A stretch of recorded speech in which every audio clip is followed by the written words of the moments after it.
Howdy. And welcome to this annual spring conference by the Helotes Area Community Band. You can't? I know you heard the howdy.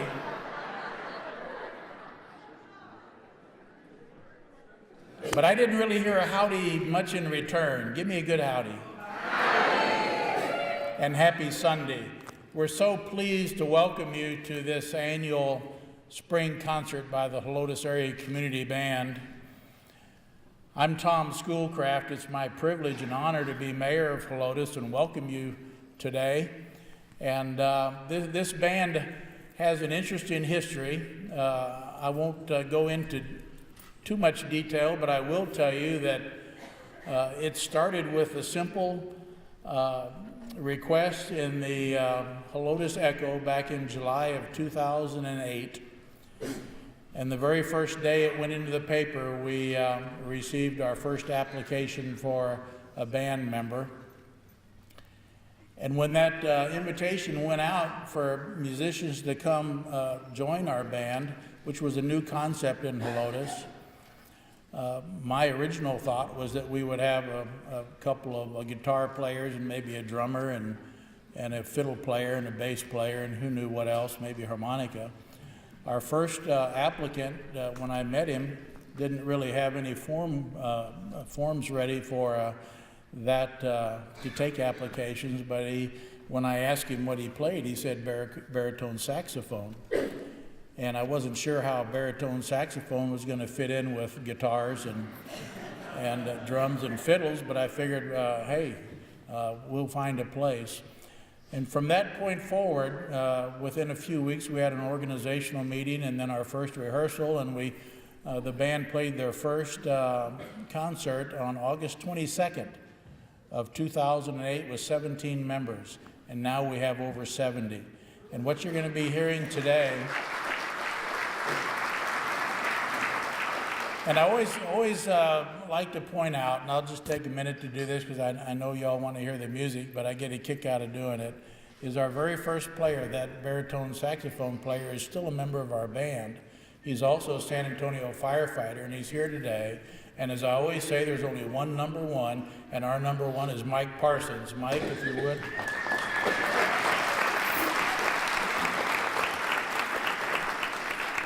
I never realized how many different kinds of saxophones there are, but the big one is a baritone.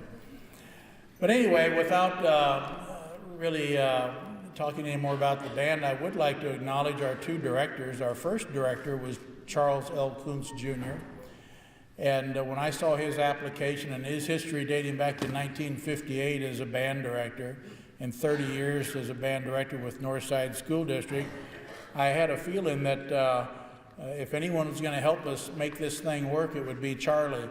And so I asked him if he would be our director. And at first he was hesitant. His words to me were, but I only signed up so I could come play my trumpet. But I kept talking to him about it, and I told him my vision of the guitar players and drummer and fiddle player, and he gave me his vision of a full concert band of 30 to 50 members. I said, I had no idea, but I said, if that's your vision, I'm ready to hook onto this thing and go with you. And so thanks to Charles L. Kuntz, Jr., affectionately known to me as Charlie. And Charlie, if you would, please stand. Well, he's right over there.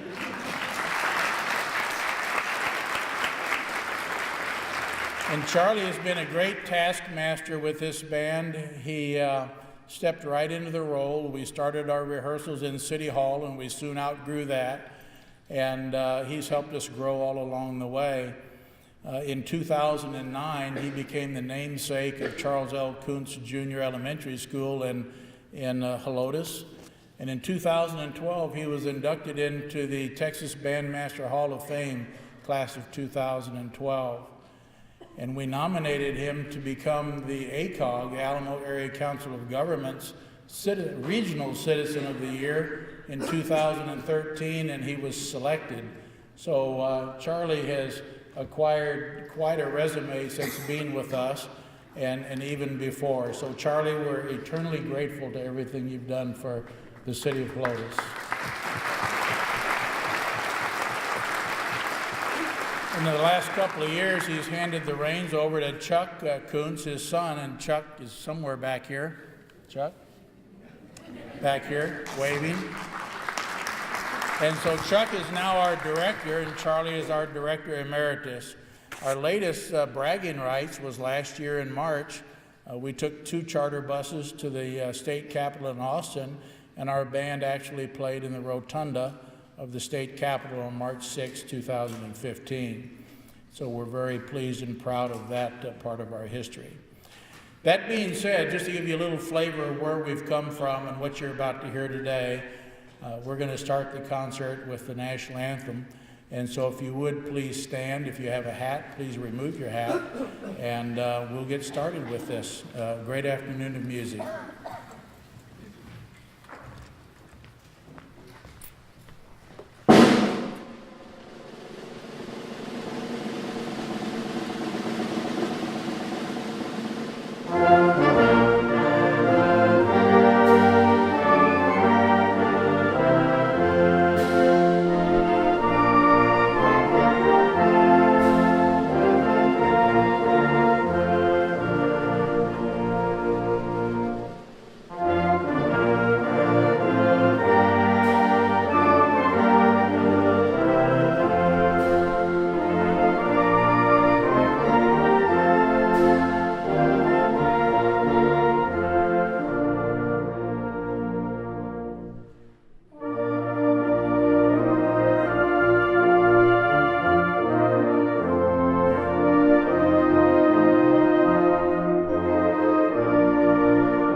So really that piece didn't need any introduction, did it? No, it didn't. But suppose, everybody knows of John Williams' legacy, right? Suppose you lived in another part of the world where music was such an important part of the culture and fiber of everyday life, and you had another composer that was equally as famous. And this next piece is kind of going to illustrate that.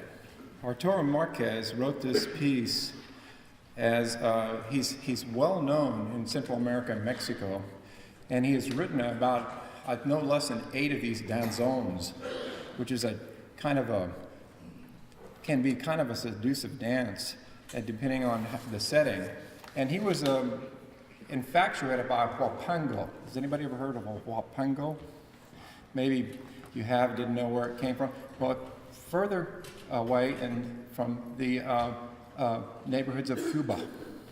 So he was impressed by this style, this exotic dance, and he wrote, in this particular setting, this danzón 2. And Arturo Marquez is, like I said, in Mexico and Central America, is probably as popular, maybe not extent of the legacy of John Williams, but it's fascinating that we venture to other parts of the world and are enlightened by the works of great composers like this. In fact, the Danzón 2 is almost his premier piece that's becoming more and more exposed in North America and in the United States. So there's a lot of U.S. orchestras that have played it, and I think our San Antonio Symphony just played it here this past winter, maybe spring, and they did a fantastic job. So I hope you enjoy the Danzón 2. It's a wonderful work, and it's as much fun playing it as it is listening to it.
it's as fun to conduct also.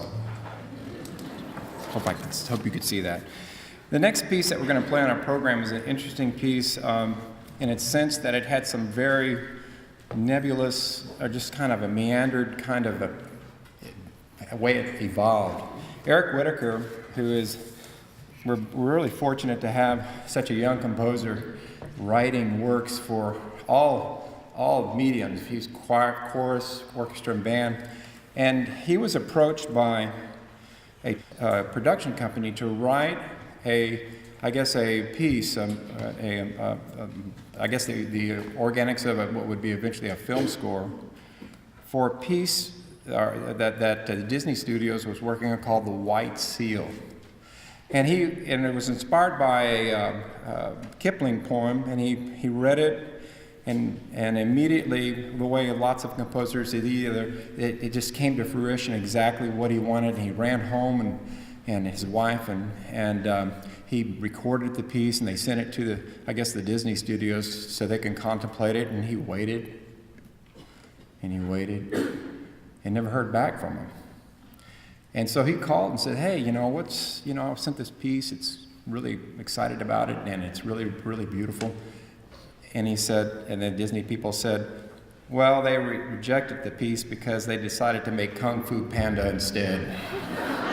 So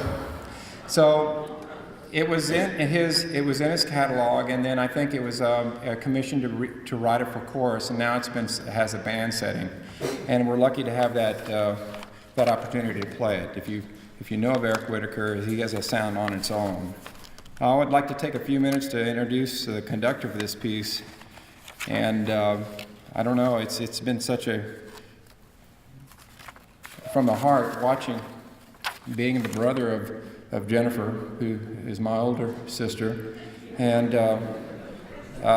watching her do things, so many that I would find very intimidating and very, very hard to do. In other words, she's teaching middle school kids for the love of music, and I hope when I had the good fortune of having Jennifer's kids come to Clark when I was teaching at Clark, and I always felt like I always had to be careful. I didn't want to screw it up, when she set the kids up, and I got them, and hopefully we did a few things musical together. But she spent her entire teaching career at Northside ISD, and she started at Stinson Middle School. She's a UTSA graduate, and in 2003, I think they opened up Rawlinson, and she's been their head band director ever since. And so that consistency and that high level of excellence is something I've always been in awe of. This past spring, she announced her retirement from public teaching, and so she's going to, I guess, more or less hang up her baton and maybe discover it in another way. But she's retiring at the end of the year, and I'm really, really deeply proud of her. She's been a member of a lot of professional groups over her career, TBA, TMEA, TMAA, and I think you were Kappa Kappa Psi, were you not, Jennifer? Tau Beta Sigma, okay. And it's just been a marvel. It's just been marvelous just to watch Jennifer and to be there and watch the journey. And I want to turn this next piece over to her. Actually, her band is playing for UIL evaluation here in a couple of weeks, and so she's well qualified to conduct it. So, Jennifer Kuntz, thank you.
So much has been said about the band, and a lot of it is a vision of so many people that I'm humbled to be able to have the opportunity to be a part of that vision.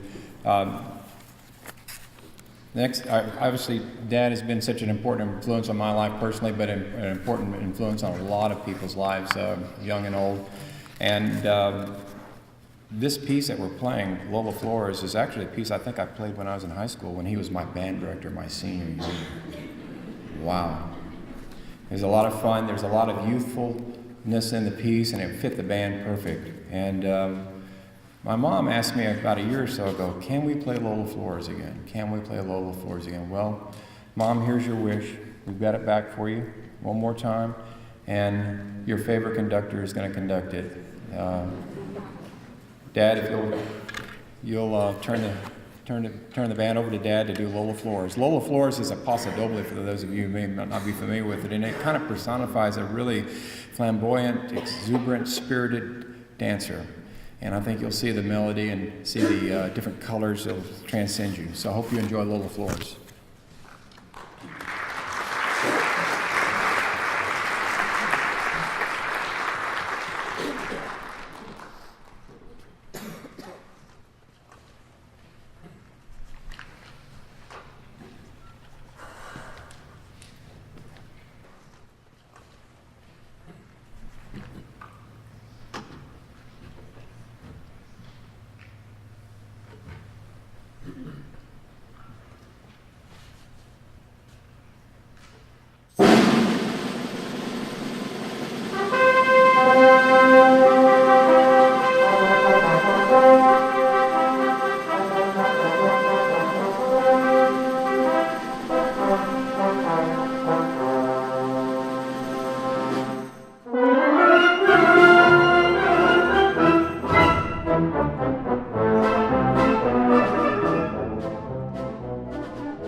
we're so fortunate to have such a variety of talent in our band, and we are really appreciative of that diversity in our group.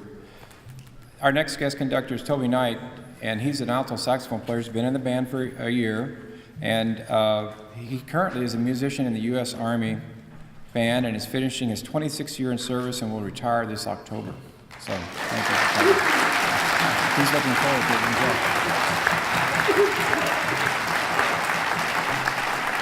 He's been assigned all over the world, and he's had the fortune to play for every president since George W. Bush, and that's quite an experience to be able to have, to be at those places and perform for those folks.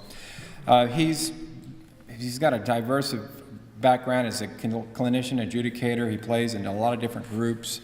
We're really happy to have him. Toby is proud to be a member of our band and is looking for many, many years, more years playing in the band. He suggested this piece, and it fits perfectly for what we're doing. And the band and the band have done a fantastic job putting it together. So I'm going to turn over the introduction of the piece to him. Before we do, though, we're going to have a short intermission right after this, just to kind of get a drink of water. And if you want to come up and visit with some of the musicians on stage, it'd be a great time to do it. But we'll have about a 15-minute intermission, and we'll have some really, really cool pieces right afterwards. So I'll turn it over to Toby.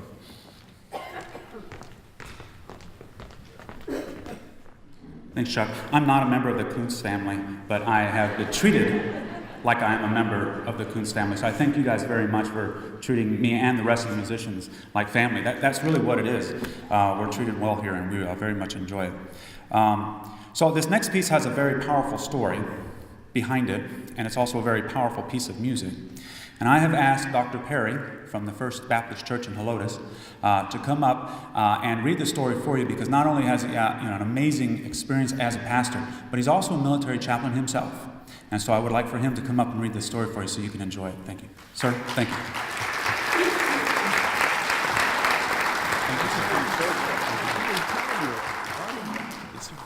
He kept the Army part secret. He just said, I showed up at practice Friday. They actually rehearsed. We have the honor of hosting them at First Baptist Church of Lotus. And if you want to come out and hear music on Monday nights, it's a wonderful thing to do. But Friday night, they actually gave a donation to the church, contributions from their own heart to say thank you for hosting us. And he said, I needed to have a chaplain to do the introduction. And Carol, who's a member of my church, she goes, well, our pastor used to be one, so here I am. I did 30 years in the Air Force. I have all the respect for every branch there is, so thank you for your service.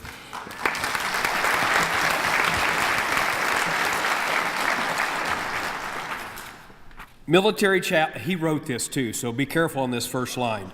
Military chaplains have always been angels in the ranks of our military. I've met a few non-angelic chaplains. However, I will say when I came in, the regulation that guarded us and guided us was that we were to be the visual reminders of the holy. What a wonderful statement to say. Visual reminder of the holy.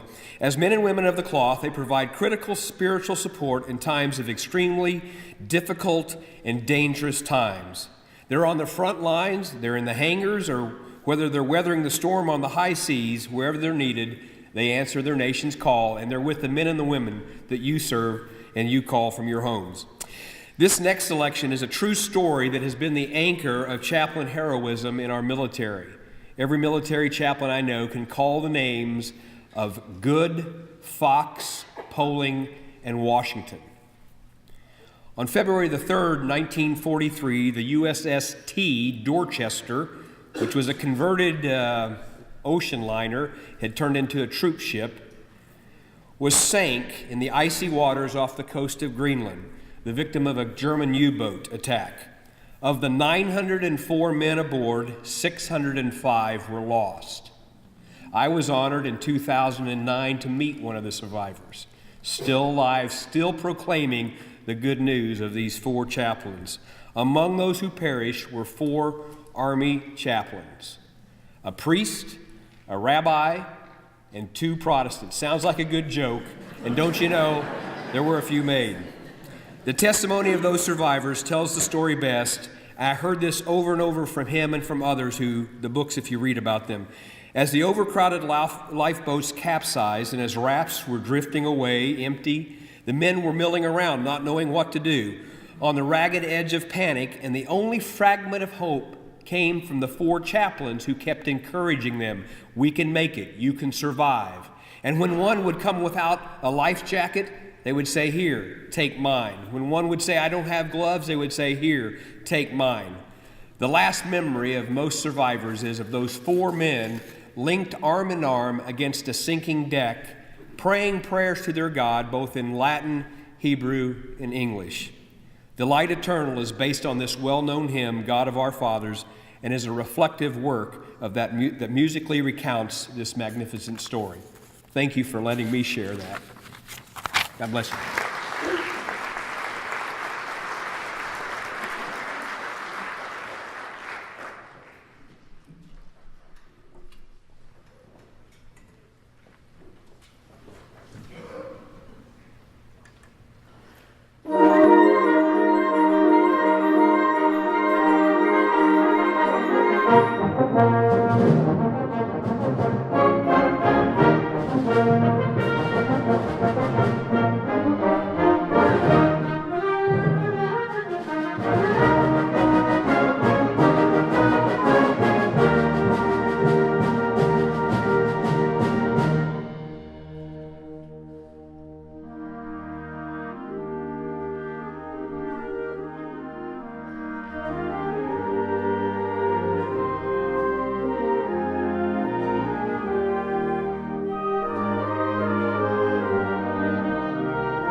I think I may have omitted some things about our next piece, English Dances. It's a piece in 4 movements.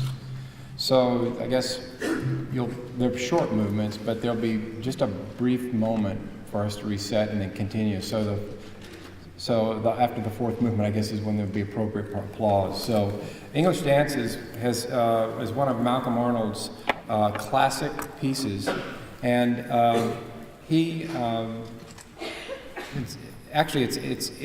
it's a piece. This is set 1. There's 2 sets. There's 8 settings, and these are the first 4 settings, and they kind of are reminiscent of the English countryside, English way of life. They're really delightful. You'll hear everything from flowing streams to haunting bell tones, like from church bells from towns and cities in England. And I think it's a really, really fun piece to play. And so we hope you enjoy it. It's our Malcolm Arnold's Set 1 English Dances.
Our next piece, Florentina March by Julius Futchek, is probably better well known. Futchek is probably better well known with his march called Entry of the Gladiators. But in this light, it's really an equal. It's a wonderful march. It's very symphonic in nature. The piece is in dedication to the city of Florence, Italy.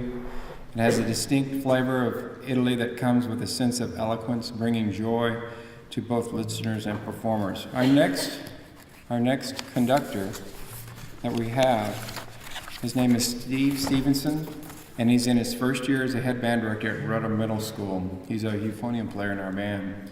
Prior to his arrival to Rudder Middle School, he was a head director at Benilde Middle School in Georgetown for 7 years. And during his 14 years of teaching, he has also taught at Lehman High School, Texas State University, and Livingston Junior High School. He's a native of Gladwater, Texas. He graduated cum laude with a Bachelor of Science, a Bachelor of Music from Stephen F. Austin State University in 2002, and he completed his graduate studies in 2007 at Texas State, where he received his Master's of Music and Conducting. So we're turning over this wonderful piece to a very qualified musician. Steve, take it away.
The Girl with the Flaxen Hair is it's just a beautiful piece composed by Claude Debussy, and it's done in a lot of different settings, but originally I believe this was a piano work. It was originally a part of a set of preludes that he wrote between 1909 and 1910.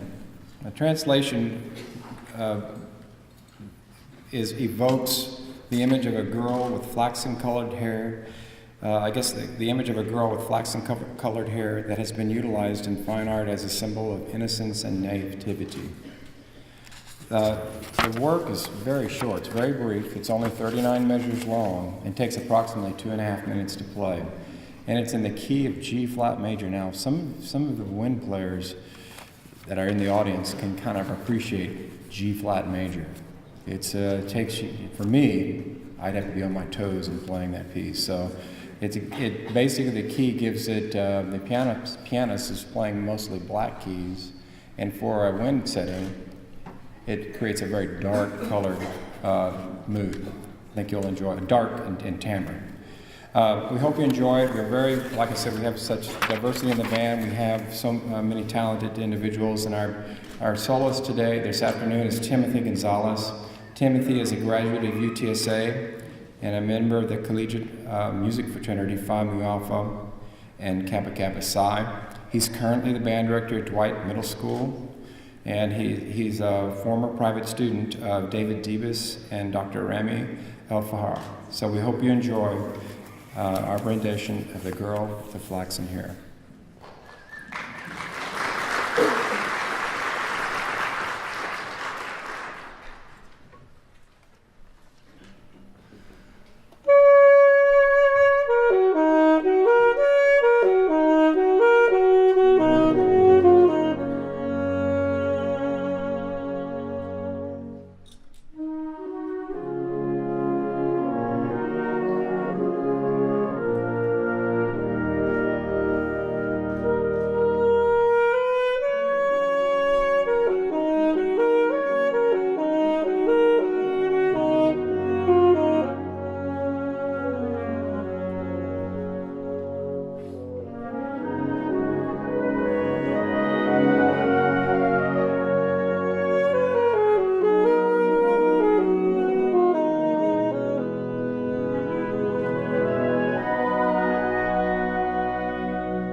Before we play our final number this afternoon, we really want to thank everybody that has made it, that effort to come out. We hope you've enjoyed our concert.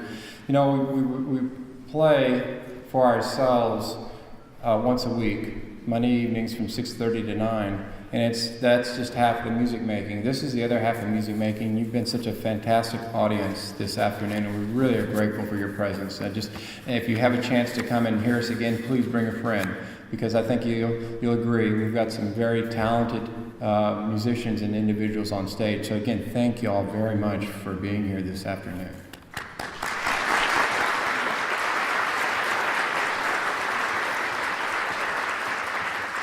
I want to thank the City of Helotes for supporting this band. It's really grown in the vision of Tom Schoolcraft and Dad for a number of years.